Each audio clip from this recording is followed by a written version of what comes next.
And Capricorn, this one's for you. By the way, I love you. I love Capricorns. You're just awesome people, and I just every Capricorn I've ever known in my life, I've had just a great connection with, and so you're awesome.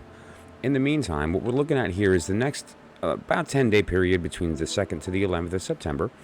And we're going to look at how that affects your mind or mental state, your body or physical state, and soul or spiritual state. And, together sort of how to and what to expect emotionally during this period of time.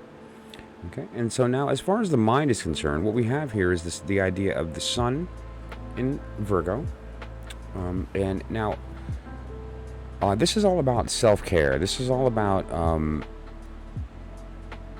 focusing on yourself mentally and starting to take the steps that you need to and that you haven't in the past. It's time to start doing that. And I see that you've already kind of begun that, which is really good because it's important that we maintain ownership and agency over our thoughts. And, it's very often when we do run into issues of disease and other things that pop up in our life, it's because we're not really being authentic to ourselves, or that we're not addressing it because we're ignoring things that we really need to pay attention to, right? And so this is a period of time to do that. And it seems like that you're in a good mental state to make that happen this week. Now, physically, we have a different story. Okay, physically, what we have here is Venus in Pisces, right? Submission. Okay, so if here it's about taking agency back mentally, this is about giving away your agency physically, right? Submission is an important word because it implies willfulness. It implies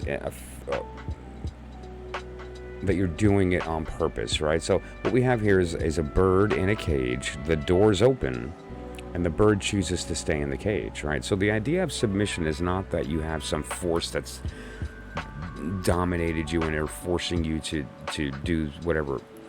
This is rather you saying, I'm willfully giving into that.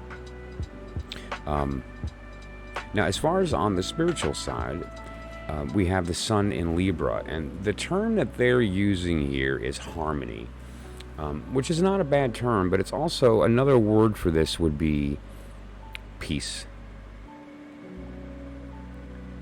Peace, another good word is rest, comes from that the work has been done, and so there's no stress, or there's no individual expectation, that you're released from that because everything is sort of where it needs to be.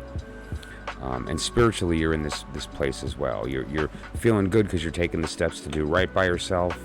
You're in a position of feeling confident about maybe giving a little bit of that control to somebody else on a physical level, and then spiritually, finding that balance is going to be very healthy. And during this period of time is a good time for that work to take place, because there's karmically the trajectory is moving there anyway, and so if you piggyback on that trajectory, it'll make it easier for you during this time, okay? And so if you have any particular questions about your individual circumstance, please feel free to give me a call or a text message at that phone number. I answer all my text messages. Or you can send me an email or direct message, and we can discuss that further, okay? So thanks so much, and we'll see you in about 10 days. Bye, Cap.